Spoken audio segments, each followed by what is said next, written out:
I slammed the brakes so hard, my seatbelt bit bone. The road ahead didn't exist yesterday. I know because I drive this way every morning. Same gas station, same billboard about insurance, same dead cornfields. But now a perfect, blacked, two-lane cut the dirt like a surgical scar, lit by humming streetlights, though it was broad daylight. My GPS washed to white as if it had been erased. I should have turned around. Instead, the wheel dragged my hands an inch forward, then another, as if something heavy had hooked the axle and was reeling me in. The air cooled 10 degrees when my tires crossed the first pool of light. A sign leaned to one side. Welcome to Greymouth. Beneath, hand-painted, flaking, population, 0. Shops sagged on either side. Pharmacy, diner, hardware, every window fractured, every door ajar. Yet curtains twitched in rooms that looked long condemned. Dust swirled in windless air. Somewhere, a bell chimed 3 times with no clock to claim it. She stood in the road like she'd grown there, long black hair plastered to her cheeks, white dress dragging a dirty half-moon. Her eyes didn't reflect the light. Her mouth opened, but the voice arrived inside my skull, a cold fingertip to my brainstem. You shouldn't have come. I blinked and she was gone. Behind me, every streetlight snuffed like dominoes falling into dark. I threw the car in reverse. The transmission screamed. The gear shift refused to move. On the dash, all icons flickered wrong. Seatbelt icon grinning with teeth. Check engine forming a little door symbol. Fuel gauge filling itself. The bell chimed again, closer now. Something pressed against the passenger window from the inside. An imprint that wasn't mine. 5 small fingers. They dragged down the fogged glass, slow, patient, leaving streaks the size of a child's hand. I exhaled a curse and yanked the handle. The door wouldn't open. The keys wouldn't pull. The engine idled, though I'd turned it off. Then the radio, dead for years, crackled to life. Static shaped itself into a whisper. Population, 1. The streetlights ahead of me flared, leading deeper through town like runway beacons. The ones behind stayed dead.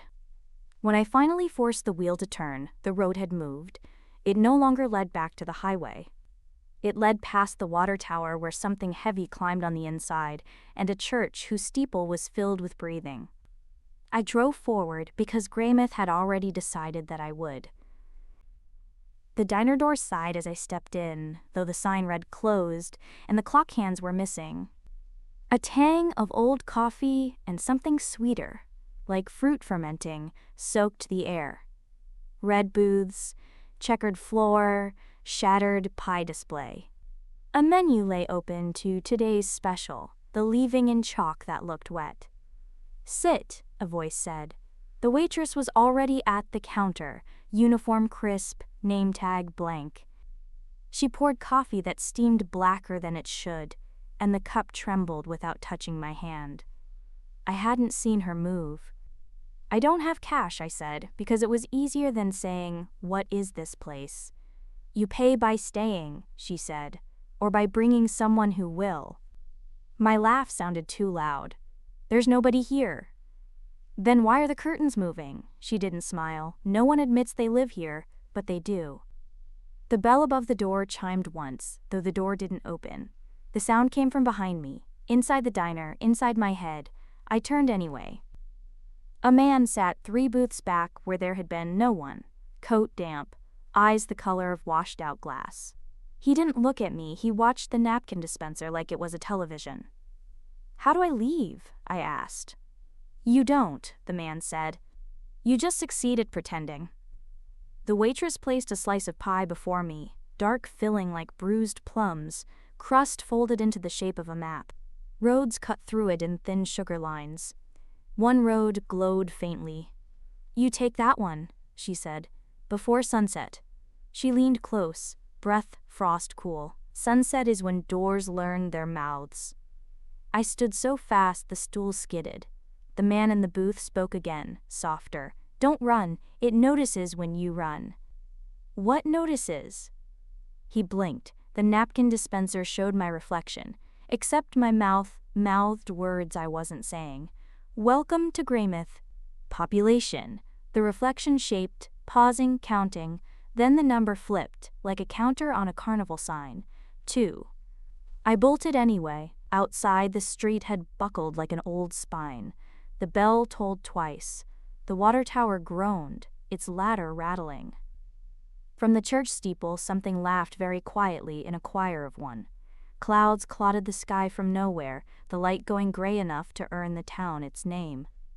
Across the street, a little boy stood by the hardware store, face hidden under a paper bag with eye holes. He lifted a hand. I froze, remembering the 5 small streaks on my window. He pointed down the block toward a cul-de-sac I hadn't noticed, the glowing road from the pie. A way out, maybe. He lowered his hand, and the paper bag smiled without moving. I followed the cul-de-sac because that's how hope works. You believe whatever glows. Houses here were too perfect in their ruin, like they'd been built broken. Lawns were a uniform dead gray. Every mailbox flag stood upright, signaling mail that would never come. At the end sat a single house that looked almost lived in. Porch light burning, swing creaking, a welcome mat that read stay. The front door stood open on darkness. Inside, a hallway ran narrower than it should. Photos lined the walls, all the same picture. My car this morning, driving a road that wasn't there yet.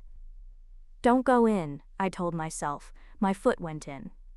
The floorboards whispered me forward, the hall forked. On the left, the smell of rain. On the right, an electrical hum and the faintest music. Lullaby slow, needle-worn. I chose right because fear prefers noise. A room weighted with wallpaper of small blue flowers and a television that showed static like snow.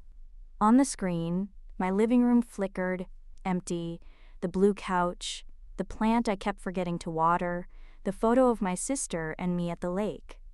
The camera perspective edged toward the hallway in my real apartment. My real hallway light clicked on. No one had touched the switch. Stop, I said to no one. Stop it. The boy in the paper bag sat on the TV stand now, though I hadn't seen him arrive. He kicked his heels lightly, bag crinkling.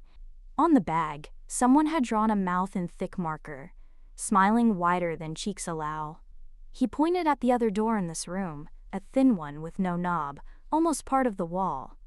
Is that the way out? I asked. He didn't nod, he didn't breathe. He simply tapped the door once, twice, 3 times with his knuckles. Tiny bell chimes. The television image reached my apartment door. Whoever held the camera twisted the handle from the inside. No, I said, and yanked the thin door open. I stepped into daylight and asphalt and the insurance billboard. My chest cracked with relief so big it hurt. The highway roared like life returning. The radio switched to a pop song about summer. I laughed, ugly, wild. Then the pop song slowed to a crawl. Every car on the highway rolled to a stop. The insurance billboard peeled back like flesh to reveal, "Welcome to Greymouth" in fresh paint. A streetlight blinked on at noon. I had taken the exit. It had brought me back. My phone buzzed. A notification from Maps commute time to home, 3 minutes. The pin location pulsed. It wasn't my apartment. It was the house with the stay mat. The counter inside me clicked. Population, 3. By late afternoon, the town sounded like it was practicing breathing. Buildings settling, vents sighing, the distant water tower clanking as if a heart learned a rhythm. The sky bruised purple at the edges. Sunset was approaching. I kept moving because stillness felt like letting something aim. The boy with the bag shadowed me at a distance, always exactly 7 steps behind no matter how fast or slow I walked. When I spun, he stood motionless, head tilted, as if listening to instructions only he could hear. Church first. That was a mistake. The sanctuary pews were filled with coats arranged into human shapes, sleeves rolled, hands without hands clasped in prayer. The hymnals were blank, pages gray with fingerprints that never smudged. The pulpit Bible wasn't a Bible, it was a ledger. Names, dates, a column marked brought. Some names had a check, some had 2. The last page was damp, My name bled through the paper twice. A low groan trembled the floorboards. Behind the altar, a door had been nailed shut with iron spikes as fat as thumbs. From the other side came a sound like a jaw testing its hinge. The handle turned a quarter-inch against the spikes, the most terrible small movement I've ever seen. Sunset kissed the stained glass. Colors slithered across the pew coats like oil. The boy stood in the aisle now. He held out a hand. When I didn't take it, he pointed to the side exit. "Doors learn their mouths," the waitress had said. I pushed the side door and felt it quiver, a muscle tensing. The jamb flexed in, the frame narrowing as if the house itself sucked breath. The gap tried to bite my forearm as I slid through. I left skin on wood. Outside, the bell tolled one long note. The streetlights hiccuped to life in a ripple. Somewhere, a front door slammed with a wet sound. I ran. This time, it noticed. The town sharpened around me, the air thinned, roads lengthened under my feet, stretching like taffy. Windows on either side synchronized, shutters opening in unison like eyelids. From each, the same woman in white leaned forward, hair draped, face unreadable, and whispered into the glass.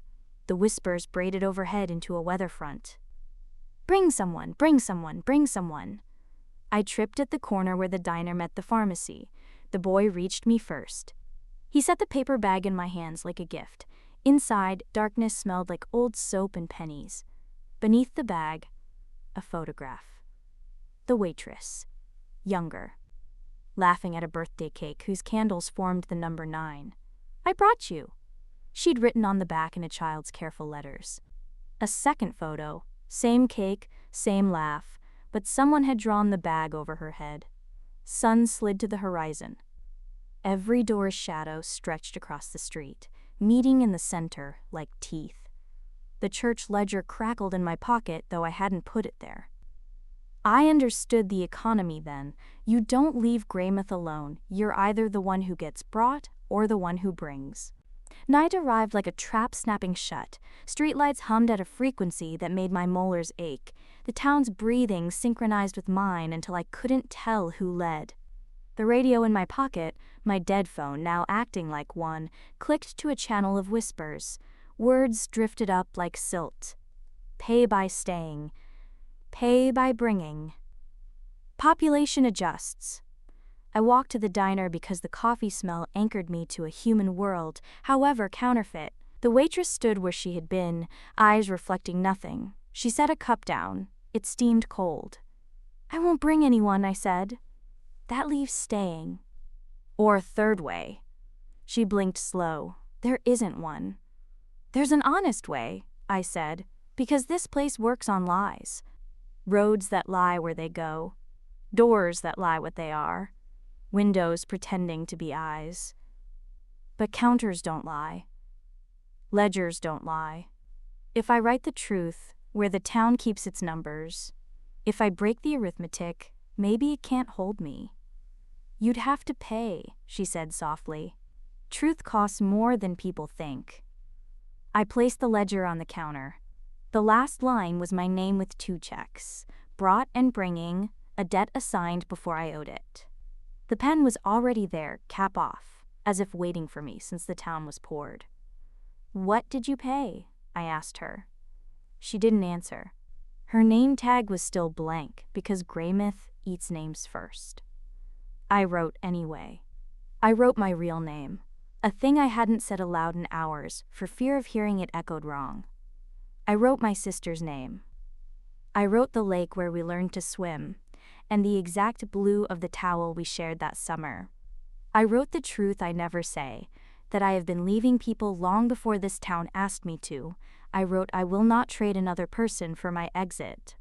Then I added a column that didn't exist, paid by telling. I checked it. The bell over the door rang once. The counter on the wall behind the register, hidden until now, flipped through numbers, hesitating, confused. Population. 3 glitched to population? The town inhaled sharply, as if surprised. The boy in the bag stood beside me. He lifted the bag with small hands. Underneath was the waitress's face at 9 years old, then 13, then older, age cycling like a flipbook, until it matched the woman across the counter. She nodded to herself, and for the first time the coffee steamed warm. Doors around us loosened, wood relaxing. Outside, the church stopped chewing. "What did it cost?" I asked again. She touched the blank name tag, everything I forgot so no one else would have to remember. Her eyes finally reflected light. "Go, while it's thinking." I pushed the diner door. It opened like a door. Night air tasted like night air. The road ahead didn't glow, it just went. I walked. The boy didn't follow, the town didn't move to keep me. Behind me, the bell rang twice. 2 new names entering the ledger under paid by telling. At the edge of Greymouth the sign waited, "Welcome to Greymouth." Beneath it the population counter ticked, searching, then settled on 0. I stepped past the last streetlight, the highway unpaused, my phone mapped me home. I didn't look back until the first morning sun hit my windshield. When I did, the new road was gone. Field, billboard, corn. No sign. No lights. My radio played a song about leaving, out of tune but honest. I drove straight to my sister's. I rang until she answered, confused, hair wild. I hugged her like a person who had learned the price of staying and of bringing and of telling. When she asked what was wrong, I told her a story with as much truth as I could afford. That night in my apartment, every door behaved. But I taped a note to the inside of each anyway. "You are a door." I slept with the ledger under my pillow. Sometimes, in dreams, I hear a bell and think of a town counting. When it does, I speak my name out loud, and hers and the names of places that are real. I pay and pay and pay by telling, so the road that wasn't there yesterday won't come back for us tomorrow.